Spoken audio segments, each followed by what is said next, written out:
सालेपुर नवप्रभात शिक्षा अनुष्ठान रे सामिल है एमबीए पाठ्यक्रम उपकृत हेबे ग्रामांचलर छात्र छात्री। सालेपुर रे थिबा नवप्रभात शिक्षा अनुष्ठान नूतन भावे एमबीए पाठ्यक्रम सामिल होइछि। सर्वभारतीय वैषयिक शिक्षा परिषद पक्षरु ग्रामांचलर नवप्रभात शिक्षा अनुष्ठान को प्रथम थर पई एमबीए स्वीकृति प्रदान करा जायछि।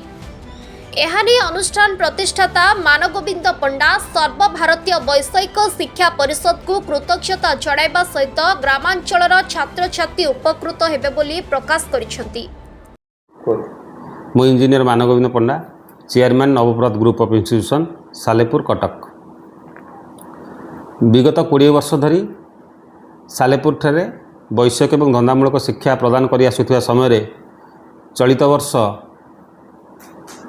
ग्रामांचल छात्र छात्री मानक सुविधा एवं एमबीए पाठ्यक्रम को प्रदान करने को आखि आगे रखी एआईसीटी अनुमोदन क्रमे 2026 मसीह नवप्रभात एमबीए प्रोग्राम आरंभ करने को जाऊँगी।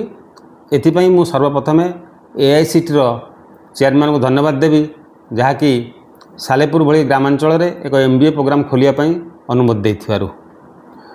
ग्रामांचल पिला माने एमबीए कोर्स करने भुवनेश्वर और कटक पर निर्भर करुवा समय आर्थिक अभाव हेतु बहुत मेधावी पिला पाठ पढ़ार वंचित होते, जोटा कि नवप्रभात आज से एक सुजोग सृष्टि करिछि जो माने कि स्वल्प मूल्य एमबीए भली कोर्स को पढ़ी पारिबे एवं तत्सहित निजर क्यारियर और भविष्य गठन करने सहायक हो पारिबे।